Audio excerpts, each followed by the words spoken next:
Olá, bom dia a todos. Tá bom, tá ótimo, obrigada. Meu nome é Elizabeth Marim Ribas, atualmente eu sou a coordenadora do arquivo do Instituto de Estudos Brasileiros, arquivo que trabalha com arquivos pessoais. Eu acho que é a partir daí que eu recebi a honra de estar aqui, nessa casa, né, tão querida na USP, tão reconhecida nacionalmente e internacionalmente. Eu começo agradecendo o convite à direção da FAO, na pessoa do professor Ricardo, em substituição à professora Maria Ângela. Eu cumprimento todos os meus colegas de mesa que me honram ainda mais de estar aqui. E cumprimento a todos os presentes, agradecendo desde já a atenção. Num mundo tão midiático, de tantas informações, vocês estarem aqui é uma gentileza muito grande. E eu vou começar fazendo, então, um esclarecimento. Eu não sou arquiteta. Atualmente, eu sou uma coisa que não tem muito nome ainda no Brasil, que a gente se auto-intitula de documentalista. E diante da grandiosidade desse convite, eu me permiti hoje fazer uma aproximação despretensiosa entre as duas áreas, a arquitetura e a arquivologia, onde eu trabalho mais de perto.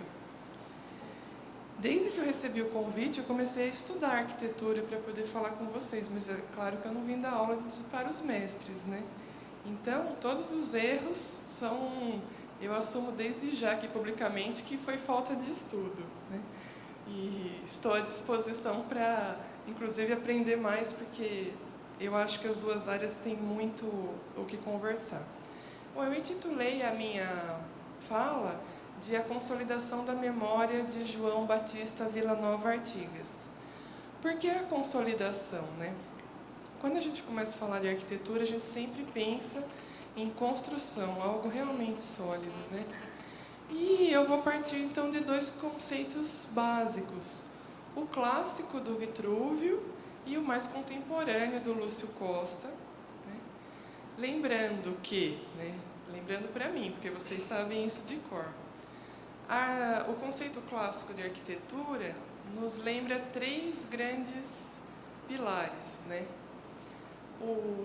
Do latim, o firmitas, que se refere à estabilidade, ao caráter construtivo da arquitetura e sua resistência.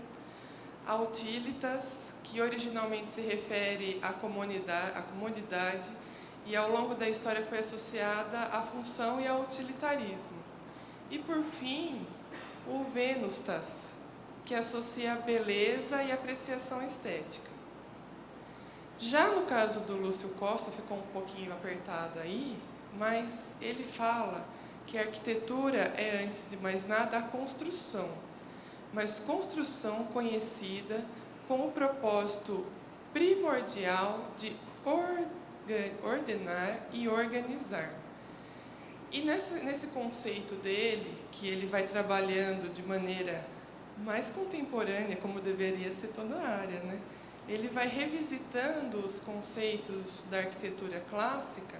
As palavras marcadas em azul que eu deixei, né, que são construção, ordenar, organizar, para cada caso específico, função da unidade última da obra. Esses conceitos, eles também são muito caros a nós que trabalhamos com arquivos, né? Por quê? Porque na arquivologia, o conceito clássico significa o seguinte, que ela é uma disciplina, também conhecida como arquivística, é um pequeno probleminha que a gente tem de tradução aí, que tem por objeto o conhecimento da natureza dos arquivos e das teorias, métodos e técnicas a serem observadas na sua constituição, que aí a gente poderia ler construção, organização, desenvolvimento e utilização. Se a gente lembrar o conceito clássico, a gente vê que permeado nessa teoria da arquivologia, os conceitos da arquitetura dialogam, né? Sendo que a arquitetura dá um passo a mais, que é a beleza explícita. E na arquivologia a gente não trabalha tanto, a gente não faz as coisas para que elas fiquem belas. elas ficam belas por uma consequência. Mas olha só que interessante, estudando, né, eu vi que tanto a arquitetura quanto a arquivologia, eles começam com arque. São 2 arques. Então, vamos fazer o paralelo aqui. Segundo a arquitetura clássica, uma construção passa a ser chamada de arquitetura quando, além de ser firme e bem estruturada, que é o conceito de firmitas, ela possuir uma função, que é o utilitas, e for principalmente bela, que é o venustas. E segundo a arquivologia clássica, um conjunto documental não é qualquer conjunto documental que é um arquivo. Ele passa a ser um arquivo, que para nós talvez seja uma das construções mais importantes da arquivologia, no momento em que a massa documental ali reunida, ela passa a ser tratada, classificada e passível da recuperação de sua informação.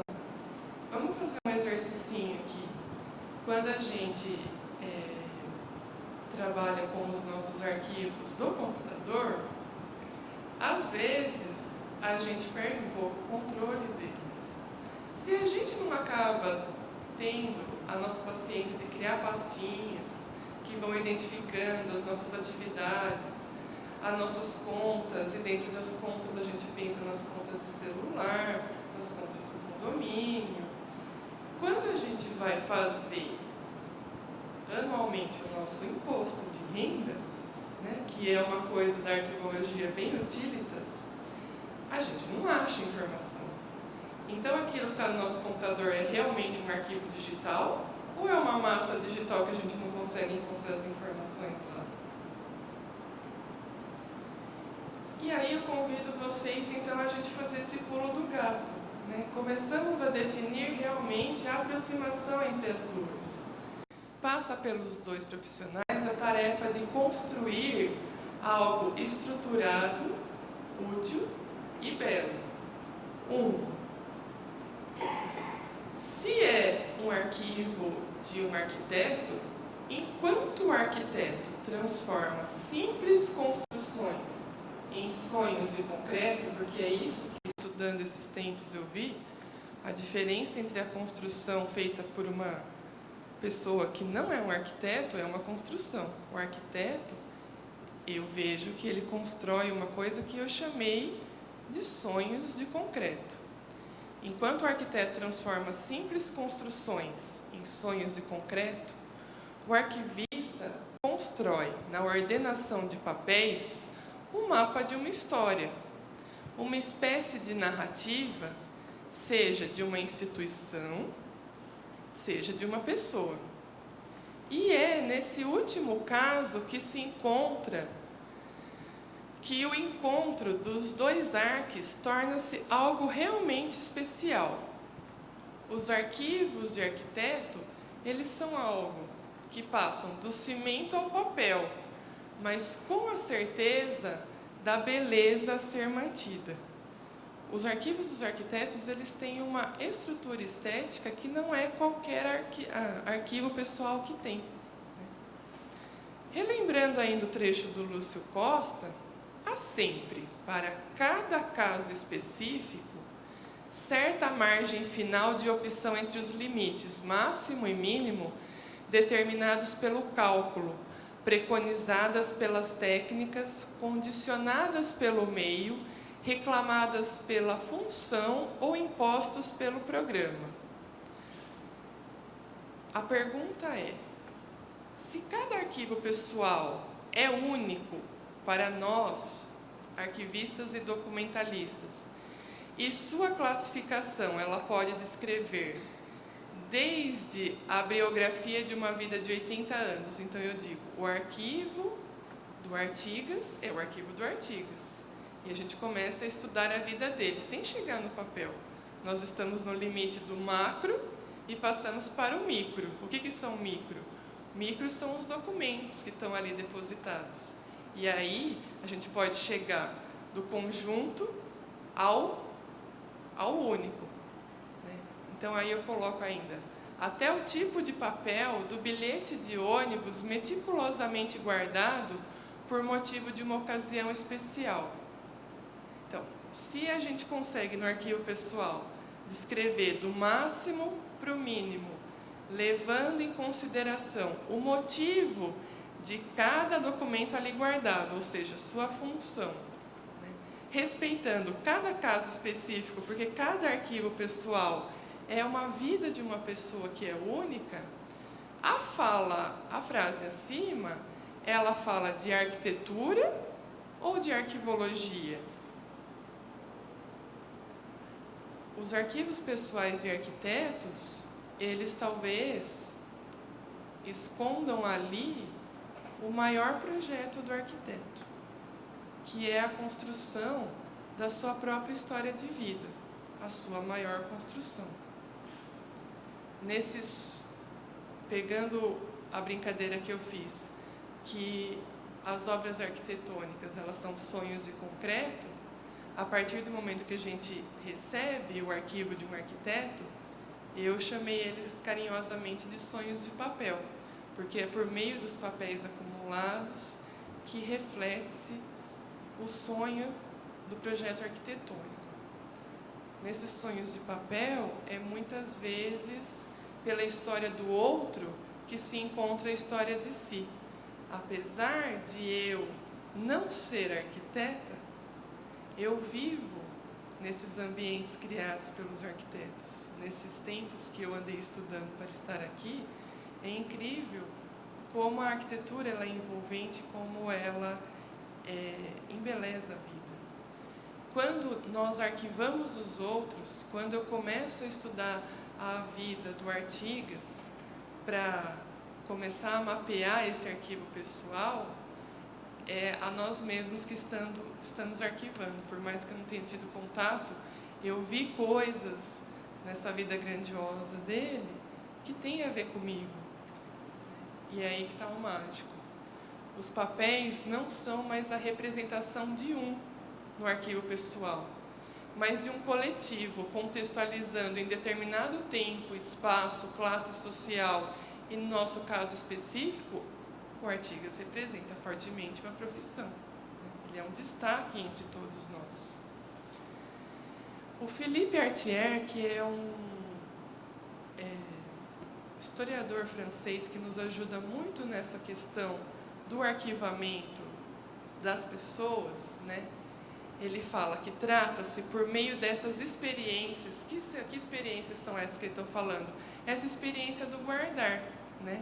Essa experiência de que cada um de nós tem na sua casa, em algum momento, um monumento da memória.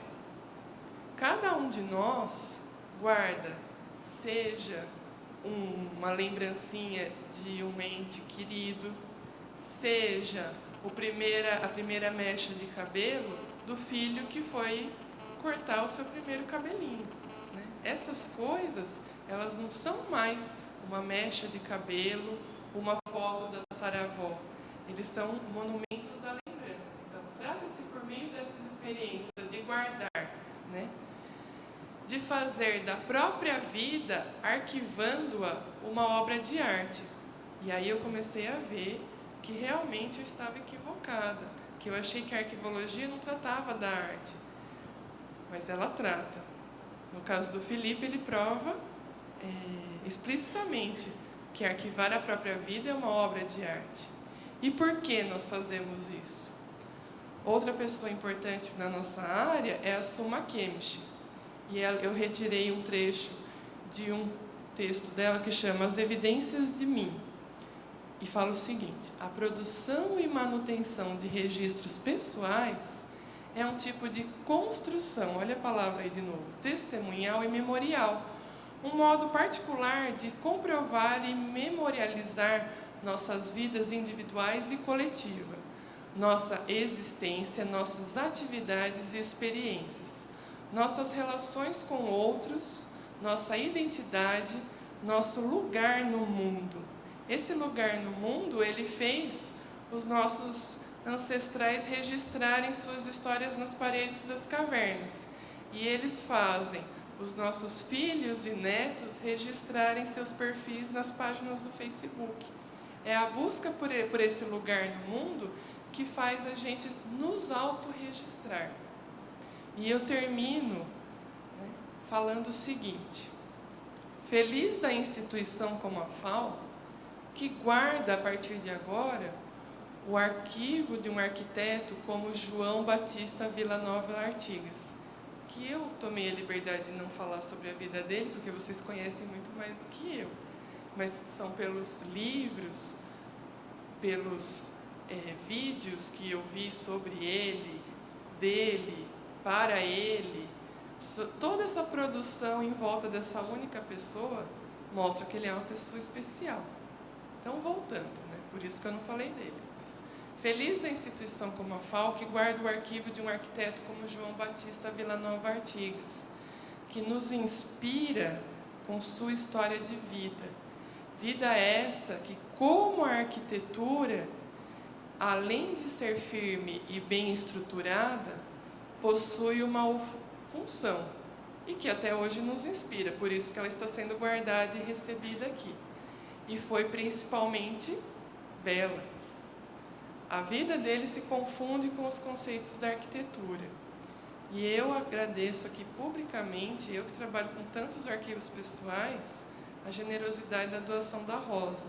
Porque no mundo de hoje, você entregar o último pedaço, né, daquela pessoa que foi tão próxima para a gente, né, porque para nós, ele é o grande arquiteto.